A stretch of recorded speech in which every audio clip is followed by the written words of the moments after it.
स्वागत है फिर से आज की इस वीडियो में। और आज की इस वीडियो में हम आपको लिक्विड टेक्स्ट इफेक्ट के बारे में जानकारी देने वाले हैं। जी हाँ दोस्तों, आपने सही सुना। हम आज टेक्स्ट पे लिक्विड का इफेक्ट देंगे, यानी वाटर पानी का इफेक्ट देंगे। तो आइए सीखते हैं कि कोरोना में हम लिक्विड का इफेक्ट अपने टेक्स्ट पे कैसे दे पाएंगे। जैसा कि आप यहाँ पे देख रहे हैं कि यहाँ पर हमने एक टेक्स्ट टाइप कर लिया है, यूनिकैड लैब। इसका फॉन्ट हम थोड़ा एक कोई बोल्ड फॉन्ट ले लेते हैं और इसको हम अपर केस में कर देते हैं। और इस टेक्स्ट को हम अपने पेज के टॉप में ले जाकर रख देंगे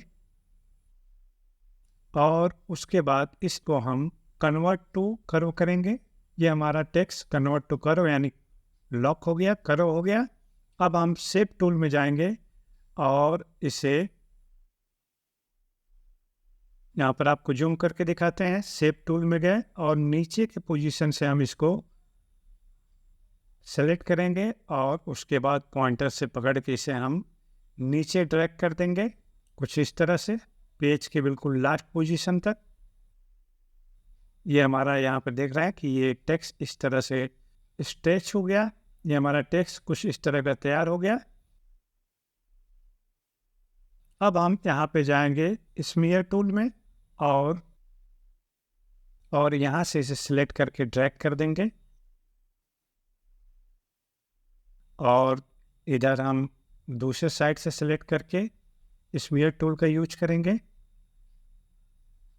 तो अब आप देख सकते हैं कि आपके टेक्स्ट पे ये लिक्विड एक इफेक्ट यहाँ पर आ गया।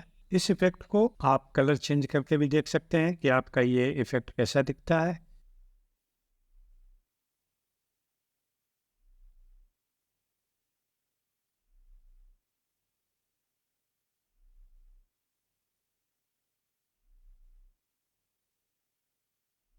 तो दोस्तों, हम आशा करते हैं कि आज का ये एक छोटा सा टिप्स लिक्विड टेक्स्ट इफेक्ट का आपको पसंद आया होगा।